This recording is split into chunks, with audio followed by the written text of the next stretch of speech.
A look at the background and meaning of Bob Dylan's song Knockin' on Heaven's Door. This is one of the most well-known folk tunes in the history of the United States. The iconic musician Bob Dylan is the author of this song, which has been performed by a number of different artists. The title of the song is Knockin' on Heaven's Door, and the lyrics to the song are provided below. The significance of it. The lyrics of the song, of course, are a reference to the concept of death. Dylan sings that it is becoming dark, and that it is too dark to see.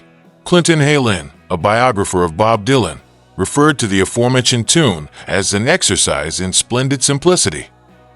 A number of people would comment on how brief it was and wonder if Dylan had simply forgotten to continue writing.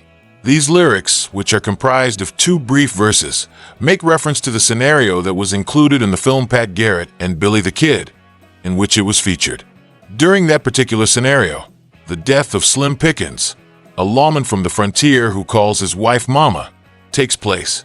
It is from the particular that the universal emerges, due to the fact that it is so brief, and since it deals with a topic that every single human being will, at some point in their lives, be confronted with. The song has a feeling that is eternal. When everything is washed away and the last breath is taken, this represents the moment. During that particular period of one's life, it has developed into something of a soundtrack. It is over. I am unable to see since it is getting too dark.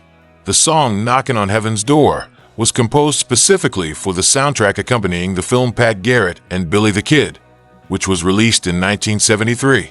Nevertheless, it was made available as a single for radio broadcasting 2 months after the film's first release. A few of the songs reached the top 10 on charts all across the world, demonstrating the song's success on a global scale.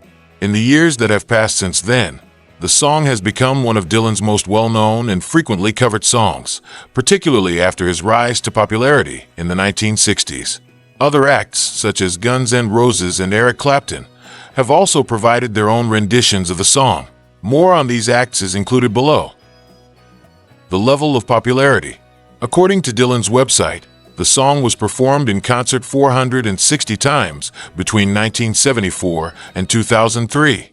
With the most recent performance taking place in 2003. This song's popularity and relative simplicity contributed to its appeal. Additionally, Dylan has distributed numerous renditions of the song on a variety of bootleg series, such as Before the Flood, Bob Dylan at Budokan, Dylan and the Dead, and a number of other collection albums. 50 artists have covered the song, and it is possible that more have done so. Notable artists that have contributed to this compilation include Neil Young, Lana Del Rey, Nick Cave, Patti Smith, Paul Simon, Bono, Bon Jovi, Cat Power, Roger Waters, Jerry Garcia, Avril Lavigne, Wyclef Jean, and others. A complete and total who's who. The band Guns N' Roses and Clapton. The band Guns N' Roses and Eric Clapton are responsible for 2 of the most successful covers. In 1975, Clapton contributed to a version that was composed by Arthur Lewis. The arrangements of the music were done in a reggae fashion.